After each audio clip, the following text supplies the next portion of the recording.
Welcome back. This is the 8th video for Chapter 7 Arrays, and in this video we're going to look at the CritterRace example from Chapter 7. Here's the problem description for the CritterRace application. Basically we're going to have a bunch of circles that represent critters. They're going to be all at the left-hand side of the screen at the beginning in a vertical line, and then once the race starts they're going to move forward toward the finish line at the right side of the window. They should go straight toward the finish line, not up or down, but their speeds will be randomized, so every frame they'll move a different amount of pixels to the right. Once one of the critters reaches the finish line, that'll be the end of the application. While the race is running, the critters should be green, and when the race is finished, the critters should be red. Okay, so our display window is going to represent the race. And during the race, we'll have our finish line over here toward the right. And our critters are going to be represented by some green circles, and they will start over here at the left in a vertical line, like this. Now during the race, the critters will be moving randomly, more or less, toward the right, so they'll move a greater or smaller number of pixels each frame, and so we never know who's going to win. It'll be different every time. At the end of the race, when one of the critters touches the finish line, that will be the end, and they'll stop moving, and all the critters will turn red. So let's talk about the methods that we're going to use in this situation. We'll decompose our CritterRace into setup and draw for sure. So we always have a setup, usually have a draw. What about further decomposition? Well, since we're working with arrays as parameters and return values, let's create a couple methods that do that. Our createCritters method down here, this one is going to create an array of critters that we're going to use as the contestants in our race.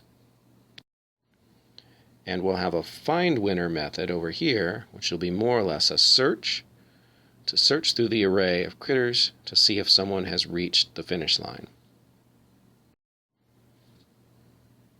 Now, what kind of information do we need to know about a critter? Obviously we need to know their color and their size, but those won't be things that change between critters. They'll be the same for each and every one. So we need to focus on what's going to be different between those critters. So that is going to be their location, their X and Y coordinates. As the race is running, the X portion will change by some random amount each frame, and again we'll do that so that the race is exciting and we never know who's going to win. On the other hand, the Y portion of that critter will never change once it's set because they don't move up or down. Well, it turns out that there is a Java class called the point class, and we'll use point objects to hold our critter positions. So an array of points will represent all of the critters in the CritterRace.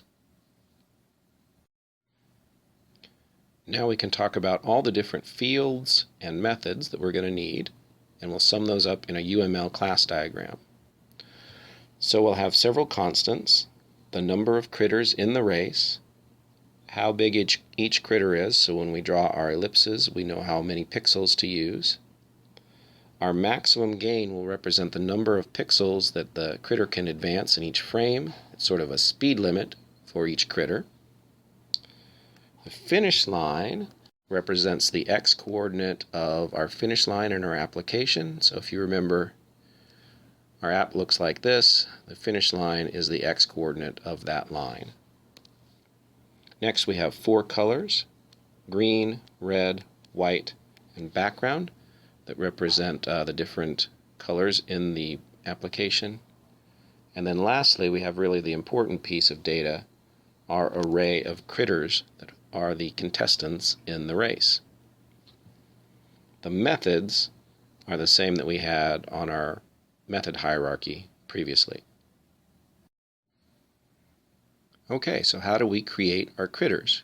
Well, this algorithm is similar to the one that we use to create a random array of floats, except these won't be random, and it's an array of point objects. Now in this situation, we're creating our critters to start with. Remember, they're going to start in a vertical line, so that means when we create them, their x coordinates will all be the same, but their y coordinates will be different. So delta represents the space in between each critter, and you can see the text for the details on this rather crazy formula here for determining delta, but basically it's just a way of ensuring that the critters are all spaced out evenly. Then we'll use a for loop to go through, create objects to populate the array. We'll set them all with the same initial x coordinate, critter size, and a differing y coordinate, so they'll be stacked up from top to bottom. Notice that we increment y by delta each time. Moving up our method hierarchy, we get to the setup method, and this will be very simple.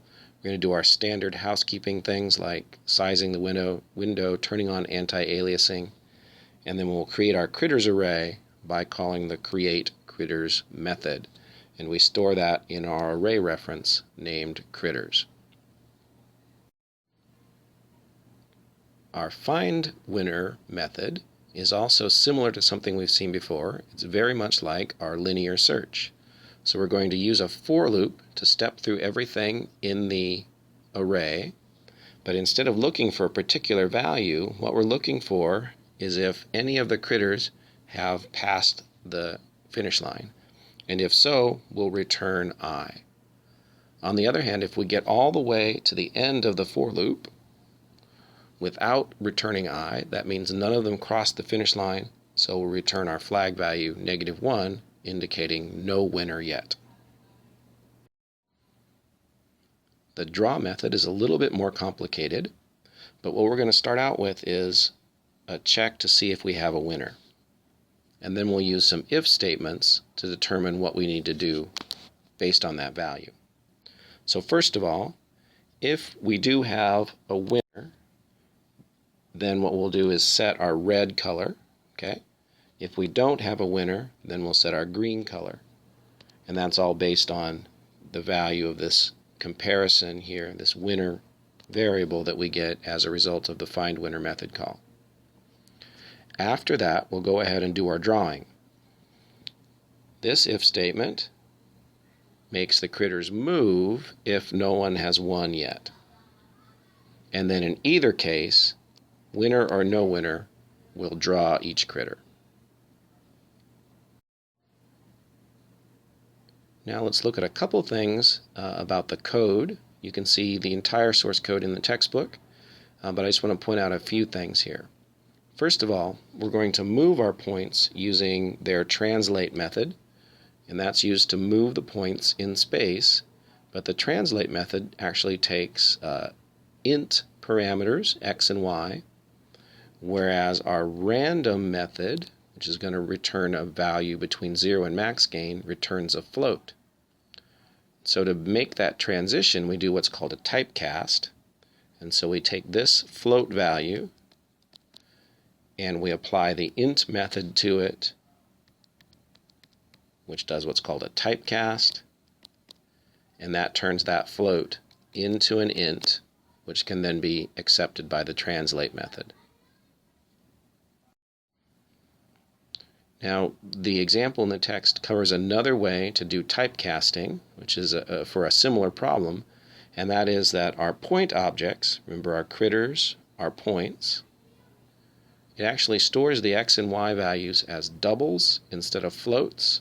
So a double is just a more precise floating point number. And so what we have to do is another typecast, and in this case we take and put the type that we want to go to in parentheses, and that will convert that double to a float. Okay? So this second way is maybe more common in actual real-world code. Okay, before we end up, let's take a look at a couple runs of our CritterRace.